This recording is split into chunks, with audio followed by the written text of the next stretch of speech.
PCNRC France qui l'organise, mais we will switch to English straight ahead with the testimony of RCA and the other speakers. I will let you know straight ahead.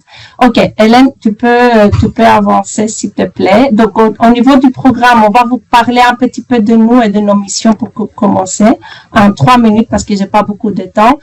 Et ensuite, I will give the floor to Lynn Volkers, qui est la coordinatrice de l'appel POC à l'RCA. Donc, c'est l'agence exécutive de l'RC, qui va nous expliquer aussi pourquoi l'école n'est pas encore sortie et tous les enjeux, toutes les nouveautés, toutes les spécificités de ces programmes. Et par la suite, on va donner la main pour un retour d'expérience d'une part d'une membre de panel, Anne Chagné, et de 2 lauréats POC 2025, donc récemment lauréats, de Valentina Emiliani et Prince Amanyangpong. Ces derniers étant également notre ambassadeur, un de nos ambassadeurs ERC. Et vous pouvez aussi poser vos questions tout au long, à savoir que pour Lynn, son témoignage va être enregistré. Pour Anne également, après pour nos lauréats, on va arrêter l'enregistrement, comme ça vous pouvez poser vos questions ouvertement et sans autocensure. Merci Hélène. Donc on va présenter maintenant notre équipe. Donc nous sommes 3 plus 4 plus 1, en tout cas to be coming soon en janvier. Pas de spoiler pour le moment.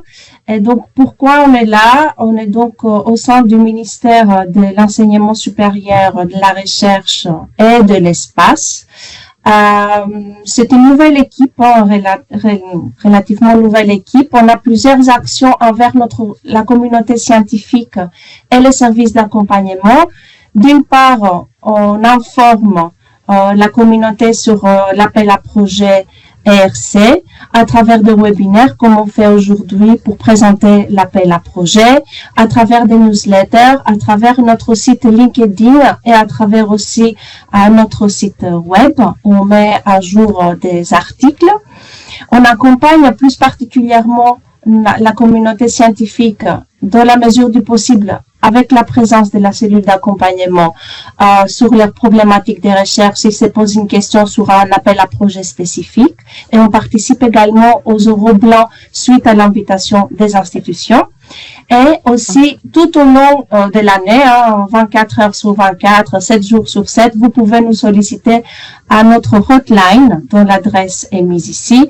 Et aussi, on mène une permanence quasi tous les mardis en début de l'après-midi. On aura quelques nouveautés bientôt à vous annoncer, mais je garde la surprise pour la fin de l'année. Donc, ce sera plutôt la semaine prochaine. Merci Hélène.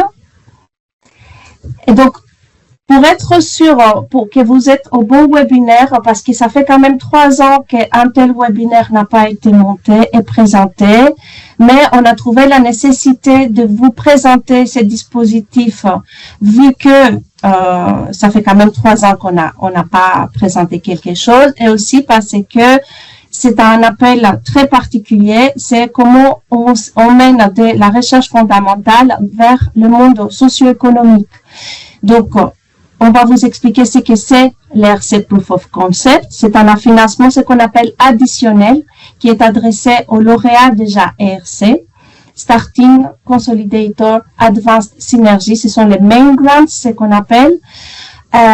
Donc, avec quelques spécificités au niveau de l'éligibilité, il faut que le projet soit déjà en cours ou bien que ça soit terminé après le 1er janvier 2025 parce que nous sommes dans le programme de travail 2026. Et pourquoi faire? Comme on a dit, c'est pour explorer le potentiel socio-économique des résultats du projet ERC en cours, de main grant.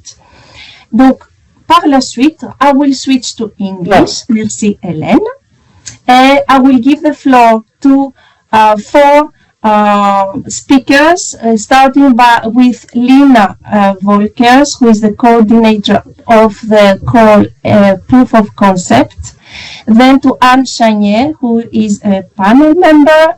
If I'm right, you have been panel member the 4 last years. So your testimony will be really precious. And then we have two grantees of ERC POC 2025, Prince Amanyambong and Valentina Emiliani. So, Lynn, I will share my presentation and the floor is yours. Merci Anna et merci d'avoir organisé cet événement et merci à tout le monde d'être ici avec nous ce matin. I will also go ahead in English because otherwise it will become gibberish with all the English terms that we're using at the ERC. First a few words. Do you see my presentation, right? In full screen? Yes. Okay, perfect.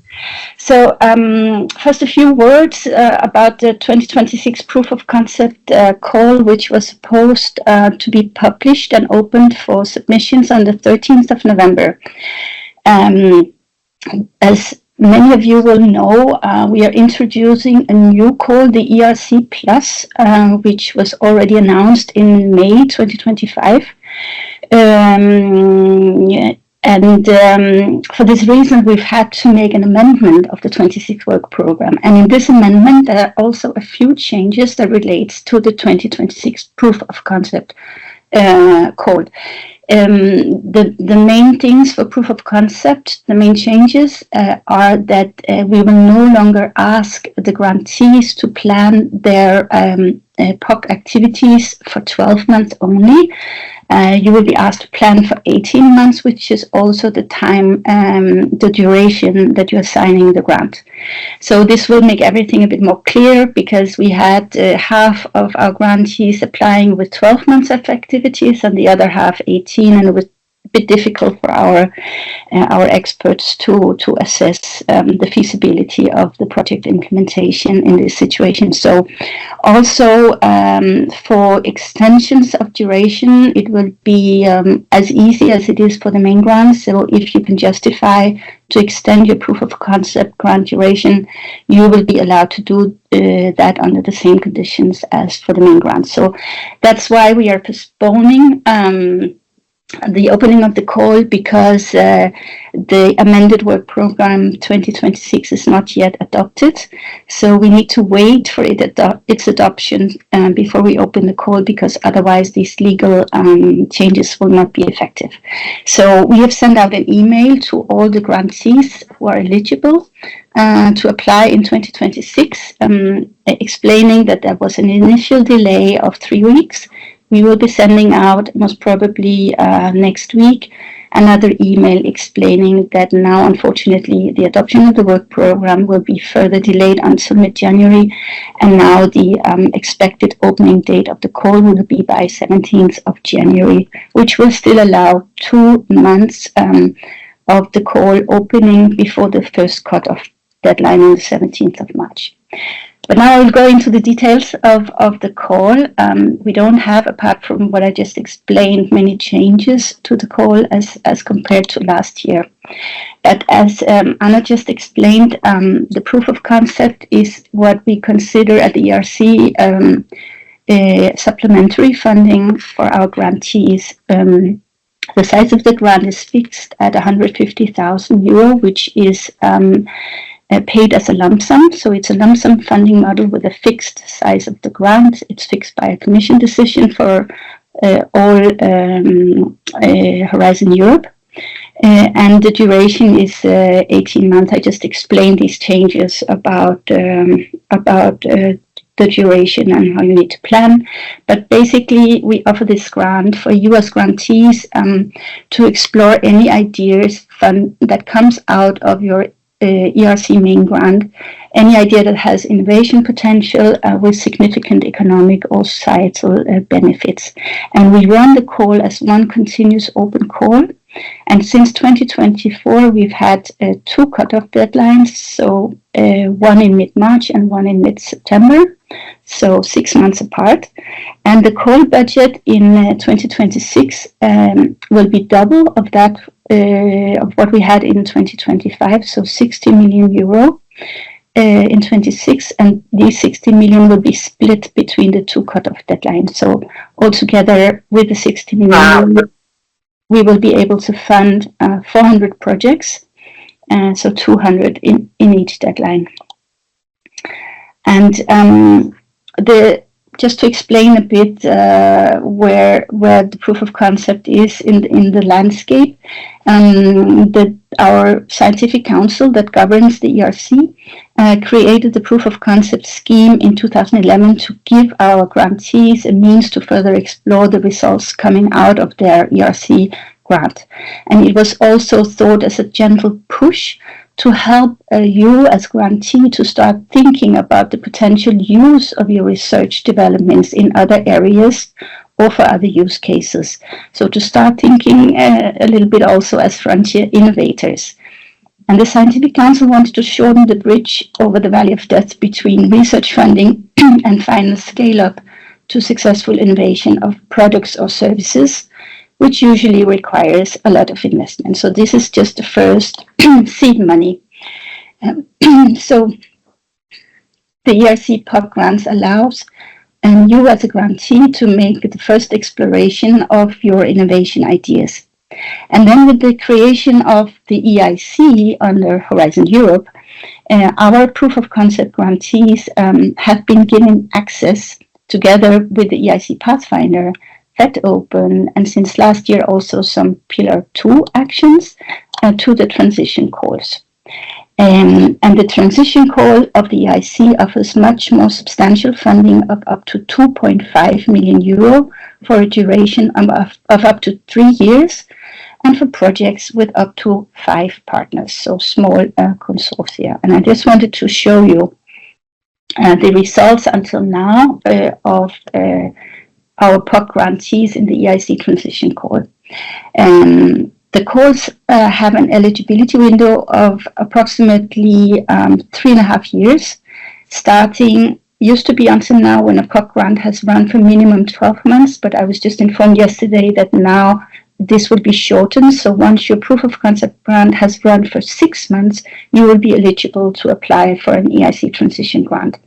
And you stay eligible until 2 years after your POC grant has finished. So it's quite a big eligibility window for the transition course. So this means that we've had a pool of roughly 550 eligible POC grantees for each transition call since 2021. And POC grantees have been quite active in applying. So altogether they have submitted 40% of all the transition proposals across the 4 years 21 to 24. And each year, if you look at the data, for instance, for the 2 deadlines run in 22 and 23, roughly 1/3 of the eligible POC grantees, so about 165 in these 2 years each, applied for an EIC transition grant. And the upper table shows you that POC grantees have been quite successful in all transition evaluations, and they have actually obtained almost half of the transition funds, so for a value of more than 200 million euro. And the latest results on EIC Transition 2024, which had a single deadline in September 24, came out in January 25, and in that call, 19 out of the 40 grants were awarded to previous ERC proof of concept grant holders with a total value of more than 45 million euro being given out to ERC grantees. So I just want to say across all the calls, there is quite a low success rate in EIC transition, just above 7%, but the ERC POC grant holders actually have had an impressive success rate of more than 16%. So this is a good opportunity for those who are eligible to apply. But now coming back to the proof of concept objectives and scope in Horizon Europe. So the objective remains, as always, to facilitate the exploration of the commercial and social innovation potential of ERC-funded research. However, in Horizon Europe, the Scientific Council decided that there should be less of a focus on achieving direct economic or social impact as a result of the grant, because these are very early seed money. And they also decided to enlarge the scope to include further research activities that would be needed for our grantees to explore the innovation potential of the ideas that they propose. The evaluation is based on the sole criterion of excellence, but we break it down in 3 evaluation elements. The first one being the breakthrough innovation potential of the idea that is proposed. The second one, the approach and methodology, and that is suggested. And finally, the strategic lead and project management of the principal investigator. And as for the other ERC grants, we require a data management plan to be submitted within the first 6 months of the project. And we also require that a gender equality plan is in place at the host institution at the time when they sign the grant with us. So the activities that we fund are like, first of all, the activities that are proposed, the idea itself needs to draw substantially on your scientifically excellent ERC-funded research. But we cover all activities that goes from, from your research towards innovation. So all activities to explore this pathway from groundbreaking research towards innovation, including activities at the very early stage of moving your research ideas towards an innovation or a socially valuable proposition. So anything, any activity that has intention to translate and valorize your research ideas to possible application, including, as I said, further development and testing to validate your idea in the lab or wherever you need to do your validation. So a few words on eligibility for our 2026 call. As also explained by Anna, eligible principal investigators need to have an ERC grant, which is either still running or ends after 1st of January 2025. Your idea has to draw substantially on the ERC-funded research, and we have a specific section in our template for you to explain the origin of your idea and the relation to your ERC main grant. You can submit as a PI only 1 application per year. So it means you need to choose between the March deadline or the September deadline.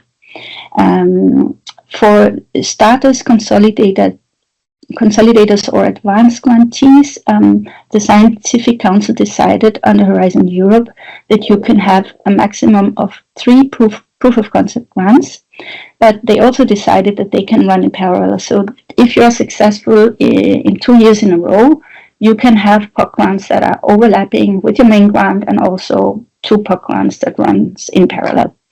For our Synergy grantees, there was a decision that for each Synergy project, a maximum of 6 POC grants can be awarded. And I also remind, if there's any Synergy grantee among the participants, that once you decide to submit a proof of concept application, you need to inform and have the consent of your fellow Synergy grant PIs. This is not something that we need to see, but you just need to keep it with you. What is interesting to some is that the host institution for your proof of concept grant can be different than the host institution for your main grant. You can also include additional beneficiaries, and we also maintain the same rules regarding portability of the POC grants as for the main grants. So if you decide to change host institution during your project implementation, you can move with your POC and your main grant. So on the proposal itself, it's a simple 10-page proposal. What we don't count against these 10 pages is the abstract, so the front page, the references that you include, and the risk mitigation template. And we give you 3 pages to explain the breakthrough innovation potential of your idea. We give you up to 6 pages to explain your approach and methodology, and then 1 page to explain how you will take the strategic lead and be involved in the project management as PI. There is still the online administrative form, part A. It's very similar to the ERC main grant application, so it's approximately 15 pages that needs to be filled out. So please start filling them, not in the very last hours before the cutoff. But you know this form. And then we also ask a host institution support letter. And what is particular to the ERC POC is that you can submit and document any collaborations that you have with letters of support or letters of intent with industrial partners, end user groups, policymakers, anybody who is interested in your project and will support you during project implementation. You can document this in letters of support or letters of intent, and this will be part of your proposal and will be read also by the POC evaluators. And I've included here the link to our small ERC class video that we have, so you can access it and read it. And on the next 3 slides, I have included the evaluation questions that our POC evaluators are asked to assess for each proposal. And we've built the proposal template, so the part B, so that it mirrors these questions and so that the evaluators can easily find the information that they're looking for. And I therefore invite you to read these questions carefully. They are in the ERC work program, and they are also in our information for applicants document. And just to make sure that you cover all the questions in the right sections of your proposal, I'm not going to read it out. But sections 1A are related to the breakthrough innovation potential, so the first 3 pages. Sections 1B to the approach and methodology. And section 1C to the PI strategic lead and project management questions. And then a few words on our evaluation procedure. We have a very different procedure as compared to the main grants. We run the proof of concept as a single-step evaluation procedure, and we take approximately 100 days from the submission cutoff to the time when we can send out the final results to our applicants on the F&T portal. And each proposal is evaluated remotely by 5 independent experts in technology transfer and social innovation. And they each assign a mark. They have very good or good that are pass marks or fail, which of course is a fail mark. And they also give feedback, a written comment on each evaluation element.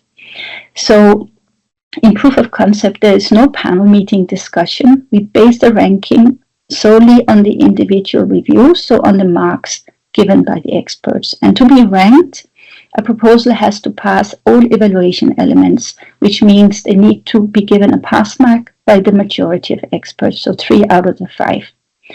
And the rank list is established by the marks given by the experts to evaluation elements 1, 2, and 3, where we give the highest weight to the breakthrough innovation potential, followed by the marks on approach and methodology, and finally the marks on the PI strategic lead and project management. And then the highest ranked proposals within the budget for the evaluation round are main listed, and we create a reserve list in case we have additional funding, a slightly longer reserve list if we don't expect additional funding, to call a shorter reserve list in case of granting failure among the main list projects. Then I have a few tips for you as applicants. I think our next speakers will have many more tips to you, so this is just a sort of summary slide from my side based on what I read in the individual reviews. You need to be convincing about your involvement as a PI in the project. And I specifically see that our evaluators appreciate if you include your time commitment in section 1C. Then you need to know your competitors and be able to describe the competitive landscape for the product or the service that you are proposing to develop.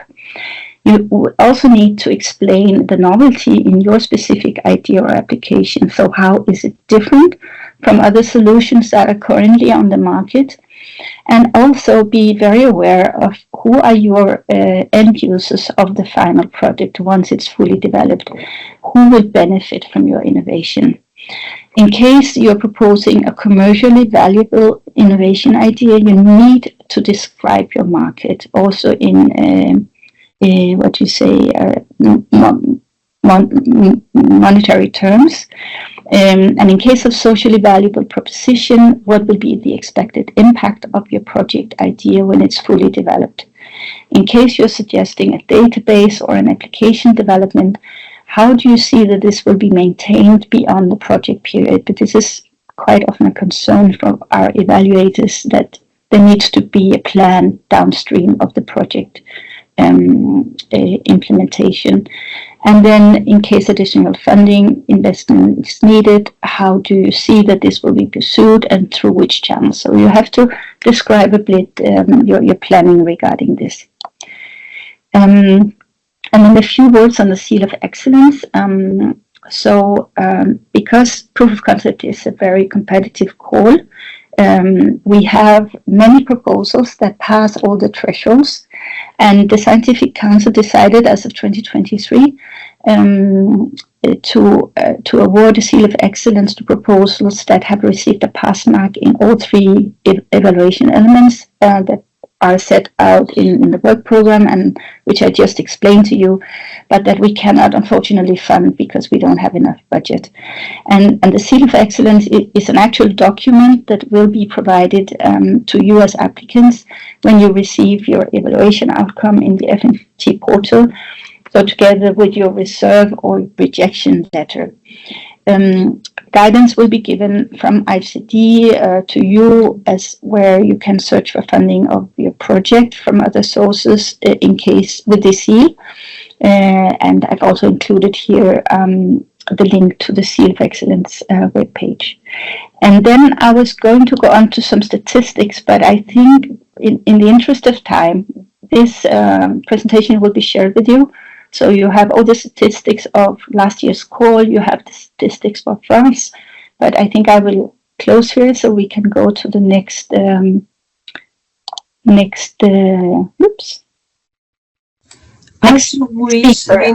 if we would be curious to see the positioning of France to... I can jump to that quickly. Okay. I have 2 slides on that if you want to see that. Let me go. These are just for the...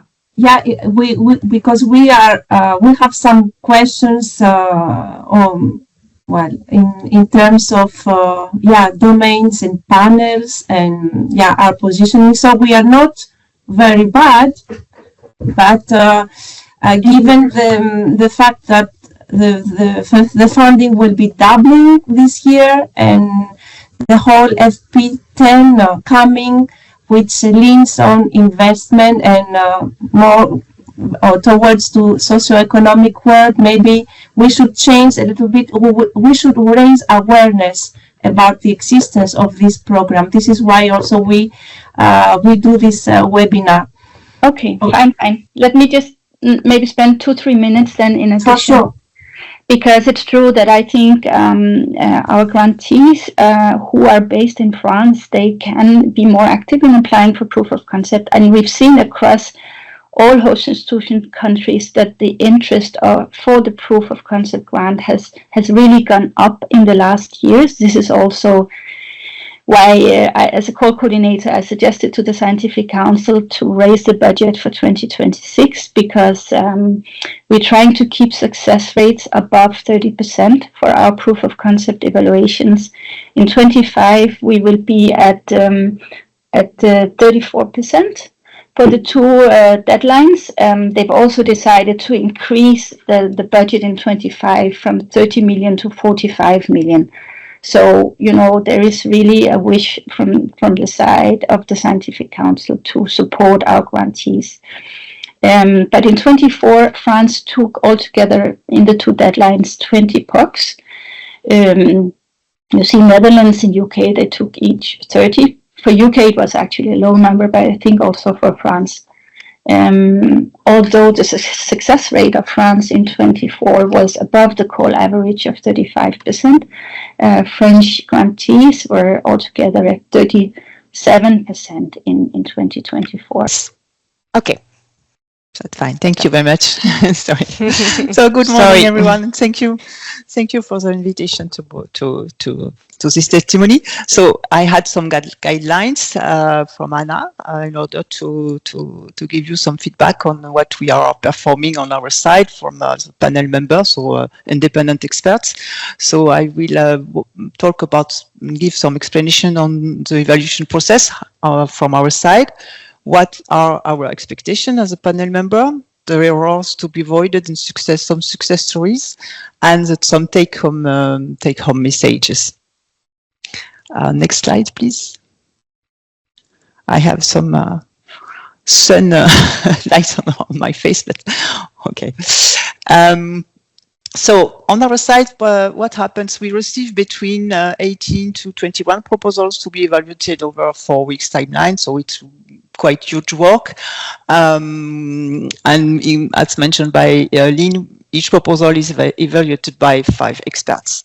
First of all, we have to check whether there is any conflict of interest. So if we are a PI or a team member of the proposal, if we are involved in the preparation, if we would benefit directly, should the proposal be accepted or rejected, and so on. So we have to check many subjects in order to declare if we have any conflict of interest or not.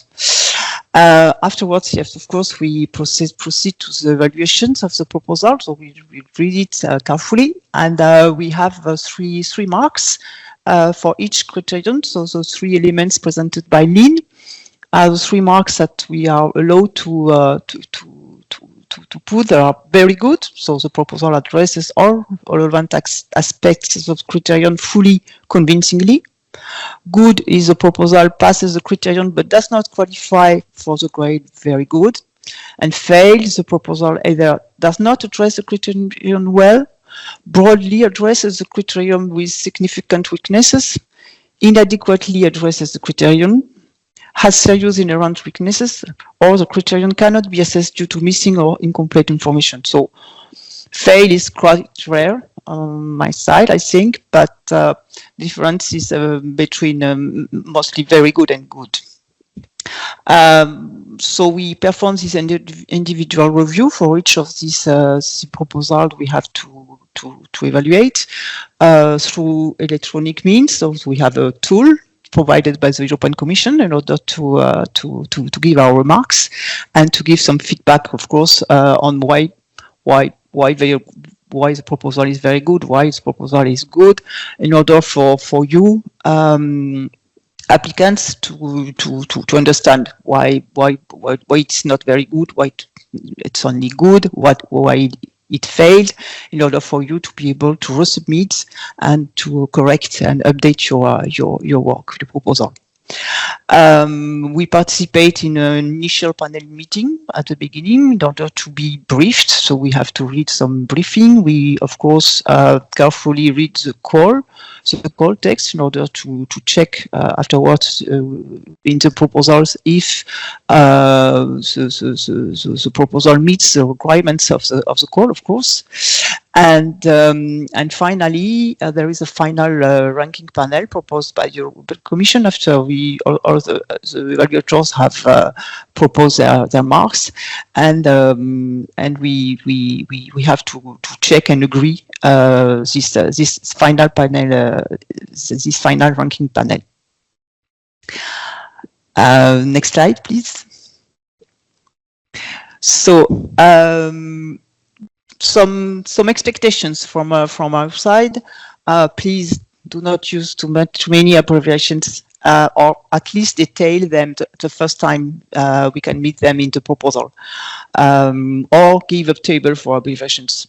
Most of the time, it's quite difficult for us to understand some of those abbreviations. We are not experts in all domains.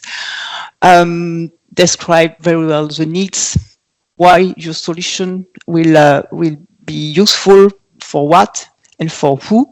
So describe also the end users or the stakeholders, their requirements, their pain points. So, and how you will engage with them. So how you will engage with them, And what for? Is it for to work with you on the requirements? Is it for the validation process? Be very descriptive on these needs and the end user's pain point. Why they should be interested into your solution. We have to evaluate the high risk, high gain potential. It's a POC, proof of concept, towards innovation. So high risk shall be duly demonstrated, as well as high gain. So a high gain could be impact, economic impact or social impact. And when it is an economic impact, as mentioned by Lynn, do not forget to address market and to describe what could be this high gain for the end users, not only in terms of costs, of course. We are looking for a sound state of the art in order for you to compare your solution to the existing or ongoing competitive solutions with very relevant justification. Why is your product solution better? What are in terms of performance, in terms of cost, in terms of operational needs? Be very accurate on this comparison.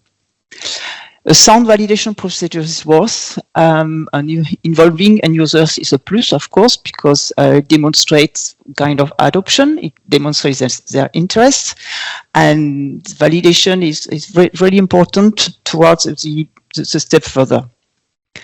The business development actions are sometimes too lightly described.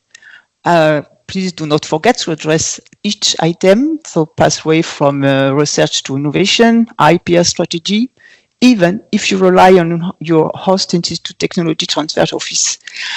Many of the grantees or applicants today, they rely on this technology transfer office, which is made available through the host institute. Through the host institute. Nevertheless, you have to describe and to initiate this pathway. What do you have in mind? How do you envisage this pathway to be worked on, and not only refer to, okay, it will be worked during the project by the technology transfer office. It's not enough. It's not sufficient, and it doesn't demonstrate any first steps towards this innovation, be it commercialization or social impact. Do not forget the what's next. As mentioned by Lynn, do you envisage to have a transition afterwards? Do you envisage to look for additional funding? What do you expect to do after the end of this POC? It's really important for us. And about the risk table that you have to provide with the corresponding mitigation measures, try to be exhaustive and not general. Focus on specific ones. You all have the same risk. Okay, resource living, but do not be too general. Of course, you have to mention this generic risks, but also mainly focus on very specific ones. Next slide, please.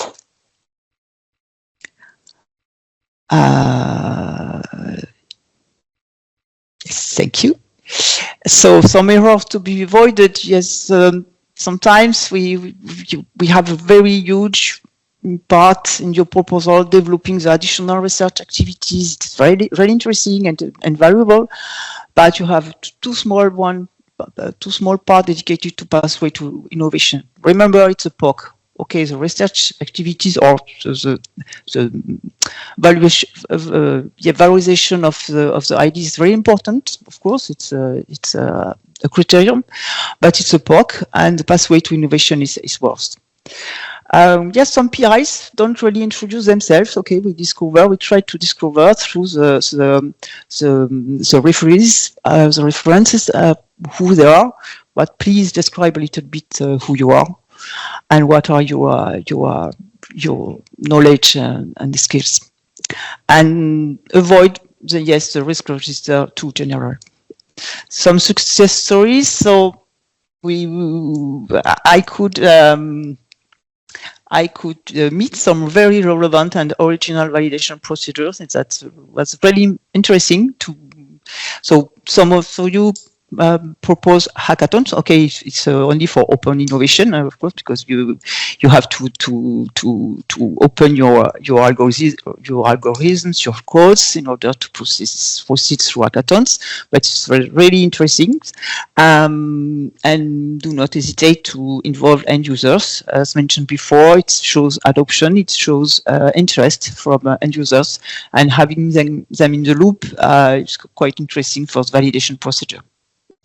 And clear and well detailed business development actions are really interesting. So hypotheses and expectations from which you will start. So even if you're not sure, of course, but you have to or at the beginning of your POC, you have to already have in mind the different ways you will explore towards market, towards social impact, but you have to start from something. Even, of course, it will be depend and which actions you will be undertaken and how during the project. Thank you. Next slide. And some take-home message. So demonstration of high risk, high gain is worth both. Not only high risk, not only high gain. Both is worth, and it's a key criterion for us to evaluate, and it's very important to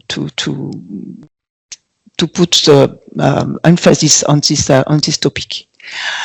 Make sure you address each item of each criterion. So Lynn showed you the different elements that are highlighted for each of the criterion.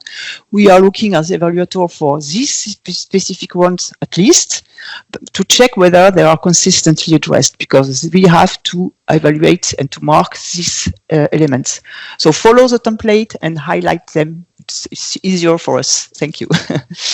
Most of the proposals are very interesting, and they come from very interesting ERC projects and ideas, and most of these proposals have the potential to drive innovation. So try to be innovative elsewhere. So as well in the way you will work on the POC, the whole approach, the validation procedures, the business model. And remember, it should not be just an add-on to your ERC. It should make an impact. And finally, demonstrate, but it was already mentioned, you already have a full roadmap for your solution in mind. You started the POC. What will you work during your POC? But you have or you must have already some ideas of this roadmap.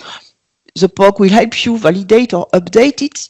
So showing you have an initial thinking which will be deepened during the POC, of course, deepen or change, or it has to be proved, but just show you have a roadmap. Thank you. Thank you very much, Anne, for this presentation, which is completely complementary to what Lina previously presented to us. Lina, you are back. Sorry for this. So it was a technical bug, apparently. But as you said, we will have your presentation afterwards. So the candidates and the colleagues of the host institutions can have a look on the numbers you wanted to share. Thank you very much for your two testimonies, Anne and Lina. And we are now can cut the enregistrement.